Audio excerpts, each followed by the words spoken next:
পশ্চিম জেলা আদালতের মোহরি অমিত আচার্য হত্যা মামলায় আরও দুজনকে গ্রেপ্তার করল পশ্চিম থানার পুলিশ। আইনজীবী দিগ্বিজয় মোদক ও শিবদূত বিরোয়া ক্লার্ককে বুধবার গ্রেপ্তার করা হয়েছে।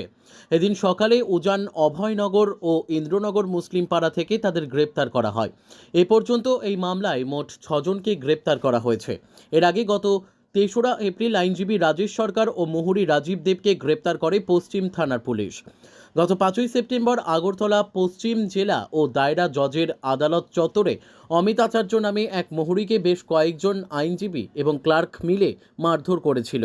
এই ঘটনায় গুরুতর আহত অমিত আচার্যের গত 23শে সেপ্টেম্বর মৃত্যু হয় কলকাতায়। ঘটনায় মৃত অমিত আচার্যের পরিবারের অভিযোগ, মূলে পুলিশ একটি খুনের মামলা রুজু করে কয়েকজনের বিরুদ্ধে। পশ্চিম থানার ওসি পরিতোষ দাস জানিয়েছেন, মামলা তদন্তকারী অফিসার রঞ্জিত দাস বুধবার সকালে তাদের গ্রেপ্তার করে। আজই তাদের 3 দিনের পুলিশ রিমান্ড চেয়ে আদালতে সোপর্দ করে। পশ্চিম থানার ওসি আরও জানান, কেউ আইনের ঊর্ধ্বে নয়। যারা এই খুনের ঘটনায় যুক্ত তাদের প্রত্যেককেই শাস্তি পেতে হবে। পুলিশ কাউকেই ছেড়ে কথা বলবে না।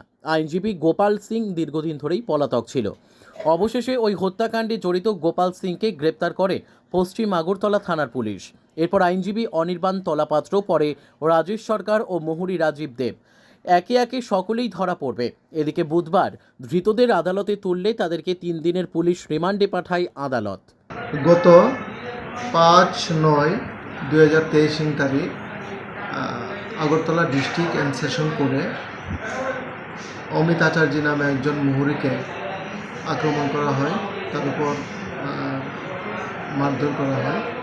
মারধর করার পর তাকে হসপিটালে ভর্তি করা হয়। পরবর্তী সময় 12/9/2023 তারিখ তাকে কলকাতাতে রেফার করা হয় এবং 23/9/2023 তারিখ কলকাতাতেই তার মৃত্যু হয়। এই বিষয়ে অমিত আচার্যের বাবার কমপ্লেনের ভিত্তিতে আমরা একটা স্পেসিফিক মামলা নেই, যার নম্বর 174/2023 আন্ডার সেকশন 30234 আইপিসি। এই কেসের তদন্ত নেমে এখন পর্যন্ত টোটাল 6 জনকে অ্যারেস্ট করা হয়েছে, যার মধ্যে 4 জন অ্যাডভোকেট এবং 2 জন অ্যাডভোকেট ক্লার্ক। এবং প্রথম 4 জনকে আগে অ্যারেস্ট করা হয়েছে। গতকালকে আমরা 2 জনকে অ্যারেস্ট করি, যার নাম দিগ্বিজয় মোদক নামে একজন আইনজীবী এবং অ্যাডভোকেট ক্লার্ক শিবদূত বড়ুয়া।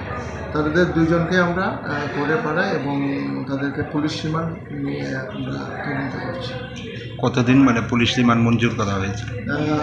3 দিনের পুলিশ রিমান্ড আমাদেরকে দেওয়া। Bureau report, news daily Bharat.